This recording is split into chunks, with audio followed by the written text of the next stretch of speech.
Kemudian setelah itu, ya, di dalam melakukan pendidikan kepada anak, maka kita harus melihat kepada prioritas terlebih dahulu. Apa yang harus kita prioritaskan? Oh, yang kita harus prioritaskan akidah. Maka kita tanamkan akidah kepadanya. Oh, yang kita prioritaskan adalah salat. Maka salat itu yang kita prioritaskan dari pendidikan anak. Karena tidak mungkin kita ini memikirkan semua. Saya pengen anak saya tertib salatnya, saya pengen anak saya itu langsung tertib puasanya, saya pengen anak saya itu tertib ngajinya, tahfidnya. Semuanya mau dirompel dalam satu hari. Tidak mungkin. Itu mustahil. Yang bisa kita lakukan, kita perbaiki kekurangan yang ada pada anak kita, mulai dari yang prioritas terlebih dahulu. Apa prioritasnya? Minggu ini kita sudah pastikan target kita, anak kita melaksanakan sholat sesuai dengan apa yang Allah perintahkan. Sholat pada waktunya, tidak menunda-nundanya, ya, kemudian tidak tidur sebelum mendirikan sholat. Itu target kita minggu ini. Kita tekankan kepada anak kita untuk itu. Ya. Kalau target kita yang awal umpamanya menetapkan tauhid minggu pertama, ya sudah, kita ajarkan kepada mereka tauhid, kita perdengarkan kajian ustaz tentang tauhid, kemudian kita melakukan tanya jawab dengan anak, ya. Buat semenarik mungkin dengan anak-anak. Kemudian kalau dewasa bagaimana? Kalau dewasa sesuaikan dengan kemampuan mereka. Kalau mereka mampu untuk menguasai hal-hal yang lebih detail, kita tanyakan kepada mereka, ya, yang lebih detail kepada mereka. Jadi dari pelajaran yang disampaikan ustaz, kita cuplik hal-hal yang terkait dengan pemahaman umpamanya yang mungkin hanya anak-anak yang sudah dewasa lah yang bisa menerima pemahaman itu, ya. Sedangkan untuk anak-anak yang katakanlah usia SD, maka kita berkomunikasi dengan mereka juga, kita tanyakan hal-hal yang mudah untuk ditangkap dari kajian ustaz tersebut, ya. Itu kalau memang prioritasnya adalah akidah. Tetapi tidak mungkin kita perbaiki akidah sekaligus sholat sekaligus amaliyahnya semuanya dalam satu waktu. Kita pengen seminggu beres jadi semuanya menjadi anak yang soleh atau solihah. Tidak mungkin, karena semua itu membutuhkan proses. Ya, anak juga membutuhkan waktu untuk menjadi baik. Kita juga mohon maaf mungkin disibukkan dengan kesibukan kita sehingga kita tidak bisa 24 jam senantiasa bersama mereka, tidak bisa. Nah, maka setidaknya kita ini memperbaiki apa yang prioritas kita utamakan, kemudian dilanjutkan kepada hal-hal yang kurang prioritas. Dalam hal ini tentu prioritas, skala prioritasnya adalah akidah, penanaman akidah yang benar, tauhid kepada Allah Subhanahu wa taala. Kemudian setelah itu baru sholat, kemudian puasa, kemudian ibadah-ibadah yang lain, ya. Kemudian dilanjutkan dengan meninggalkan kemaksiatan, ya. Demikian pula dosa-dosa, ya, mungkin membaca majalah-majalah yang diharamkan, ya, atau mungkin membaca berita-berita atau cerita-cerita yang dilarang, nonton ini yang diharamkan oleh Allah. Nah, itu kita pelan-pelan kita perbaiki satu persatu sesuai dengan skala prioritas. Kemudian yang berikutnya di dalam pendidikan anak juga, ya, kita hendaknya sebagai orang tua tidak senantiasa menuntut dari anak kita, terutama menuntut hak sebagai orang tua. Karena mungkin banyak di antara kita yang tidak sadar bahwa kita ini terlalu banyak menuntut. Kita pinginnya anak kita ini jadi anak yang solehah atau jadi anak yang soleh. Gimana sih anak yang soleh? Yang soleh yang mengerti orang tuanya, yang tanpa disuruh sudah bisa otomatis mengerjakan apa yang diinginkan orang tuanya, yang bisa mengerti orang tuanya sekalipun orang tuanya tidak berbicara. Ya, subhanallah. Contoh dalam hal ini mungkin sang ibu minta dibantu untuk memasak di dapur, ya, atau mungkin membantu untuk mencucikan piring, membantu untuk menjaga adik-adik, ya. Ini mungkin kita merasa, wah, ini kewajiban anak saya, ini anak saya anak yang soleh, pasti akan langsung membantu. Mungkin kita berkeyakinan demikian. Jangan sampai kita berkeyakinan demikian. Kita yang dewasa, yang mengerti tentang anak, kita yang harus memenuhi kewajiban kita atas mereka. Ya, artinya apa sih kewajiban kita atas mereka? Oh, kewajiban kita adalah mungkin membangunkannya sholat umpamanya. Nah, itu yang kita utamakan. Apa hak-hak mereka itu yang kita berikan. Mereka butuh apa? Mereka butuh makan. Kita berikan hak mereka.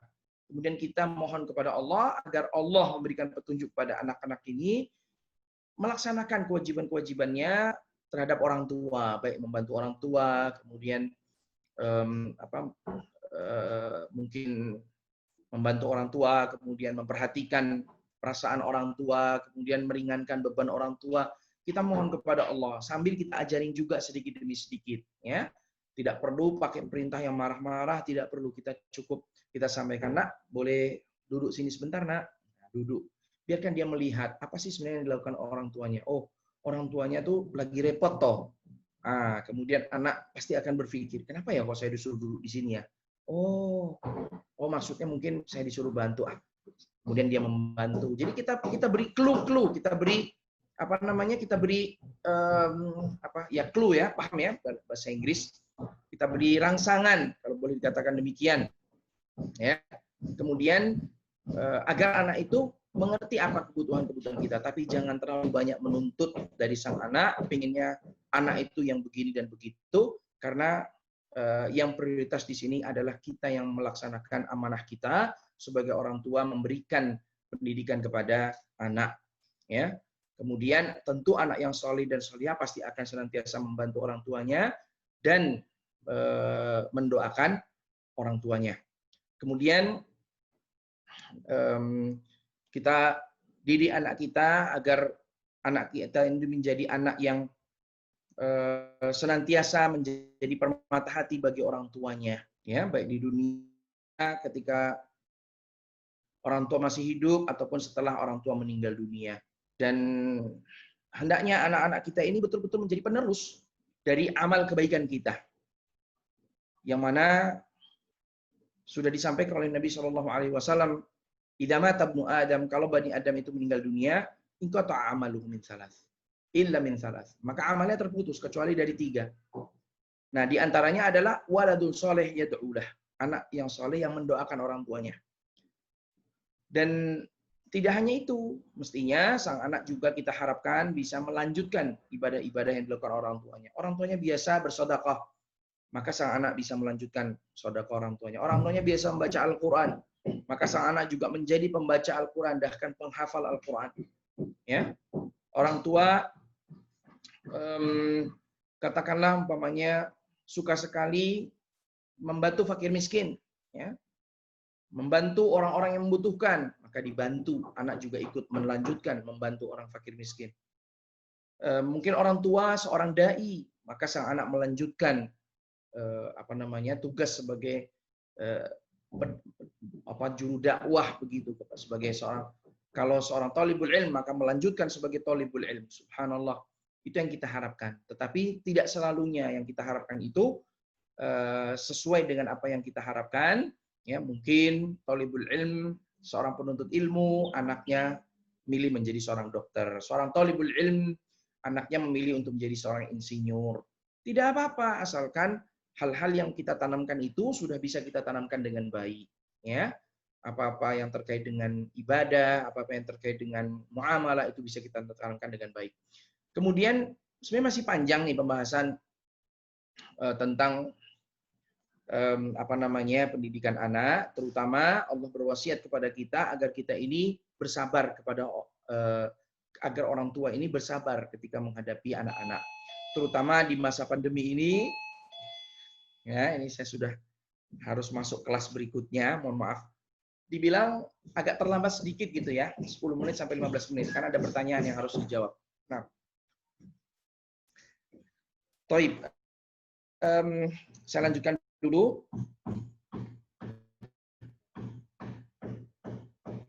Saya lanjutkan terlebih dahulu. Jadi Allah berwasiat kepada kita.